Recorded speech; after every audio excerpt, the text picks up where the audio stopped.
This is the third module of CSG2344, which looks at project methods and professionalism, and today we're going to cover the topic of scope.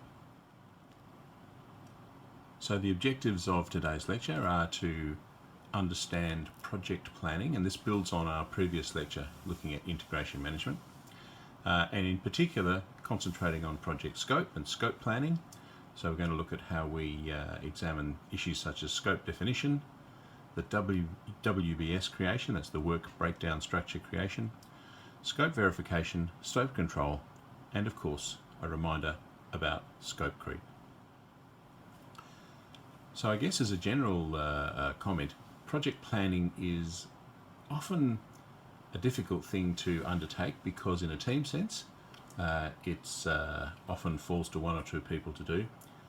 It's not a very appreciated process. That is to say, a lot of people think that sometimes we spend too much time planning, and so because of that, sometimes people don't want to take the time to do it well. But the statistics over time have shown that in general, project planning, in particular IT planning, in general project planning is well worth doing, and it's worth doing because if it's planned properly, it's a much easier thing to try and predict some of the things that might cost the project time and money down the track, and obviously good planning allows for a much better process towards good execution of whatever it is that you're trying to do. So that's the main purpose of project planning, to guide project execution. So when we're talking about guiding project execution, we really want to make sure that whatever it is that we plan has some kind of grounded base, that is, that it's realistic, that it's useful, that it's doable, and that it matches in with the objectives of the project. So project integration management involves coordinating all of the various elements of the project management, and so that touches on all of those knowledge areas that we've looked at. There are 10 of them. But in particular, the main planning task is going to include firstly creating some kind of a contract under which teams can interplay, and then secondly developing a wider project management plan. So let's take a moment to have a think about the importance of team contracts. It's probably likely that in your time at university, one of the things you'll encounter at some stage is working in a team.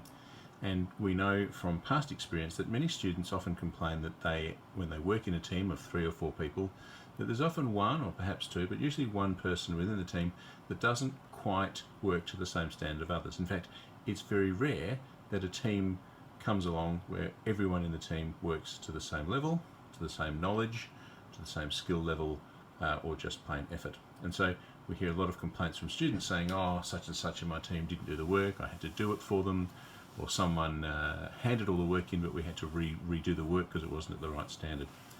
Now, if that happens at university, imagine what it's like in the commercial world, where it's not just about 3 or 4 people in one team, but it might be about 20 or 30 teams, all trying to put together their various skill sets towards one large project.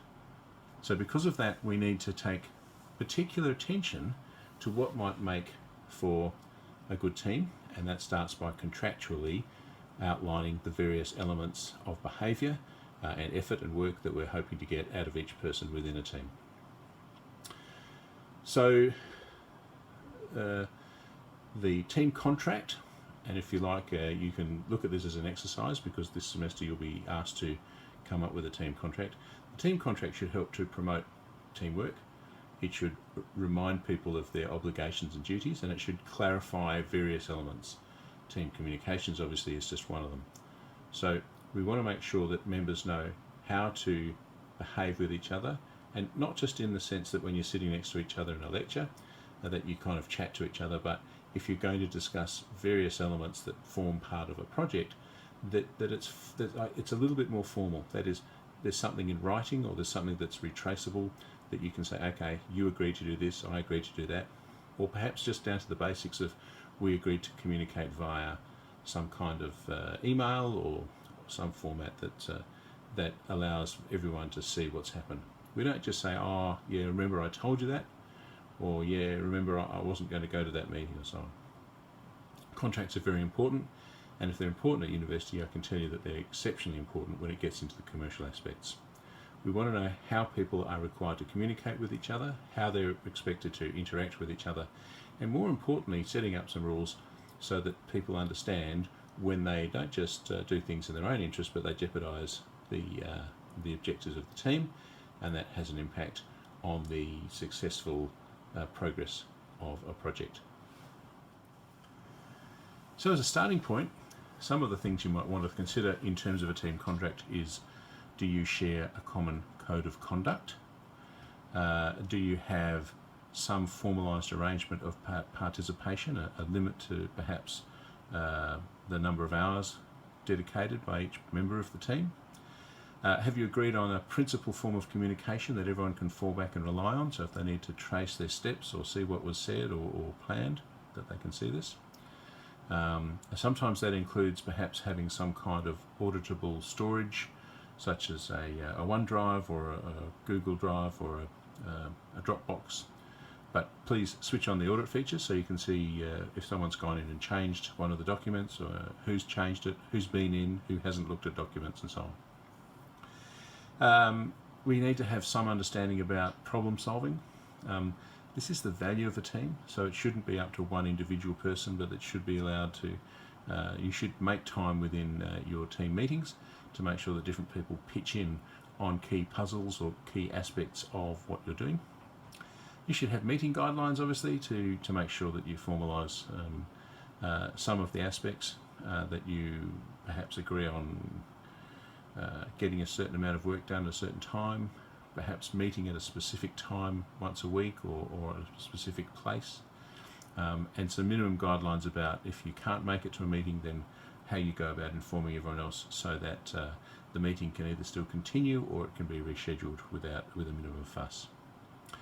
Information sharing is important as well. So one of the problems we find with some teams is that you might find you have popularity in so much as one person communicates lots of information with one other member of the team, but doesn't pass the information on to the entire team. And this can have an impact on things. Have you noticed sometimes that an email gets sent to one person but not to everyone? Those are the sorts of things we're looking at.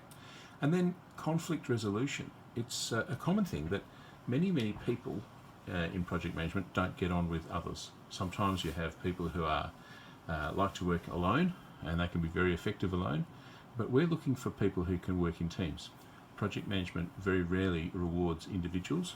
There are exceptions of experts who are parachuted in, but by and large they look to work on IT solutions in a team environment. So the ability to resolve conflict amongst a person that might not be popular or might just have some other things. They might have something as simple as an unpleasant nature. Perhaps they don't shower very often. There could be a number of reasons as to why conflict arises. But the important thing is to make sure that within your team contract you've specified some kind of process for resolving conflict, whether it's through a third party, whether it's through a team leader, or whether it's by means of some kind of other mutually agreed discussion. It's very important to have that up front. And that means that when the team members all sign a contract, that they understand that they're all working towards the goal of the project. It could be to the goal of a shared bonus, and in that respect they're going to honour something by means of having signed onto a contract. So in a wider sense, we're very interested in project management plans because they are the documents that are going to help coordinate the aspects of how a project goes about progress, how it's executed, how it's controlled, monitored and finished. We all want to get paid at the end of the day. And as I keep stressing throughout this unit, project management is often based on a specific time, that is, it has a finishing date and it has a specific scope, and because of that, one of the remuneration means is that on top of getting paid a salary or a wage for the work, there are bonuses for completion on time, or in some cases for early completion, or completion to a particular set of quality measures. So we need to have a firm project management plan as a document so that we know exactly what it is that we're trying to achieve, and that we can refer to that in the progress of the project to make sure that we do attempt to achieve what we've set out to do. So what's in a project management plan? Well, there'll be some kind of introduction, some sort of overview for the project. There'll be an explained system of management and hierarchy, so you know who's working under different people and who they report to. There'll be a system of technical processes and pass-throughs, checks and balances. You should have a genuine understanding of the overall project organisation. It's important not to leave other people out, and large-scale projects, the kind that we discuss in this unit, are about taking a systems thinking approach, which means incorporating many additional stakeholders, trying to incorporate all sorts of members of the team, irrespective of skill level, irrespective of pay, rate, or any other kind of distinction. The other thing the project management plan should outline is the work to be performed. So that might be in the form of some documents such as a work breakdown structure, which is a list of all of the different elements of the project. It might be in the form of a Gantt chart, and you can see in this slide that there is both the work breakdown structure on the left and the Gantt chart side on the right in the diagram, showing when different tasks are done and their dependencies, as in what follows which. So scheduling information is crucial. There should also be some budget information, so you understand the sorts of elements that are quite costly, and you might allocate higher priorities to some of those things. But in general, you need to touch on all of the 10 project management knowledge areas, and so that means not just scope and time and cost, but also things such as quality, risk, HR, communications, procurement, and of course stakeholder management. So today we're particularly focusing on the idea of project scope management, because we want to define and control not only what is in the project, but also what is not included in the project. So often we'll compile lists and make a list of, say, what's in scope, but also at the same time we want to actually make a list of the things that are out of scope. That doesn't mean to say that they don't happen, but that perhaps they happen but someone else takes care of them, or that they're things that are not within the scope of this particular project. There could be other parallel projects that are running alongside. It's just important to know who does what, because in large scale, complex IT solutions-based projects, there are a great many different elements. And simply assuming that everyone knows what's going on is not sufficient. We need to have it in writing, we need to have it in print, we need to know what the scope is, and to define as many elements as possible so that we can have a firm control on the planning and the execution and the delivery of the various aspects of the project. Secondly, of course, it means that the project team has an understanding. The stakeholders, those are the people who might be on the outside of the project but are keenly watching what's happening. They may become end users, or they may be associated with end users, or they may be affected by end users. So it's important for all concerned that there's a very clear understanding in traditional project management of exactly what the scope is, what the deliverables there are, and the processes are used to produce the various outputs of the project. So perhaps a timely reminder of the various elements that we're thinking of as part of the scope. There are 10 knowledge management areas. Scope is one of them, obviously, time and cost. Those three make up what we call the triple constraint, and we often refer to them. We also have quality, communications management, risk management, HR management, procurement management, stakeholders management, and of course the integration management, that systems approach of the overarching way of going about project management. So just a quick look at that. You'll often see these 10 things mentioned throughout this course. Sometimes they'll be in the format of a list like this, other times they'll be in a diagram, but you should take it upon yourself to really come to grips with these 10 areas of knowledge management. Traditional project management has these 10 areas. It's mentioned in your textbook. It's also mentioned in the PMBOK, the Project Management Body of Knowledge Guide, and you'll see them come up from time to time. So quickly running through some of the scope management processes. Obviously, when we're putting together scope planning, we want to make sure that we've got a set of processes that are created and defined. So first thing is scope definition, making sure that we have a detailed scope statement. Now, in an earlier lecture, we talked about having a preliminary scope statement, and often that's what appears in the project charter. But as processes move on and we define the scope, we might have 3 or 4 more different iterations to where we actually have something that's not so much a preliminary scope statement, but a much more firmed up, much more detailed element, a much more detailed scope statement. Then also we need to create something called the WBS, that's the work breakdown structure. So that is a breakdown of the various elements of the scope, and it is deliverable oriented. That is, it's about all the different things we're going to deliver that are going to make up what we do to achieve the objectives of the project. Another element is having the scope verified. So formal acceptance of the various deliverables. So when we complete a particular deliverable, going back to the sponsor, the person who's effectively paying the bill, or the people who are in charge, and getting a sign-off to say, look, we accept this part. This part of the scope has been done correctly. We verify that. We're happy to accept it, and so on. Perhaps in association with that is the opposite, and that is scope control. Because one of the things that happens in projects, particularly projects that go over months or years, is that things can change over time.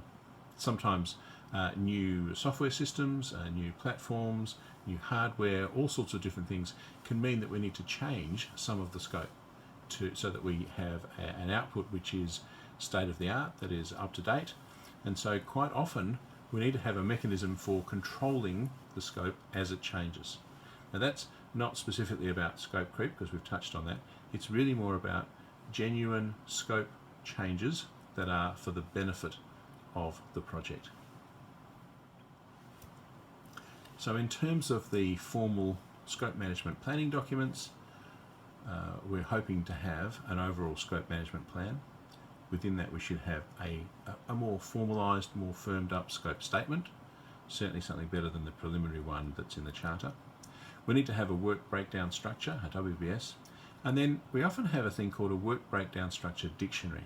This is a simple thing. It's a dictionary that explains many of the terms that are used in the work breakdown structure. So why do we do this? Well, often in IT we use acronyms, and some people don't know what they mean. Sometimes we have to explain the work breakdown structure to people who don't have an information technology or a computing background, and so it's useful to have a dictionary so that they can have a layman's terms understanding of the sorts of things that we're doing. It's really important that everyone has an understanding at some level of what we're doing in terms of scope.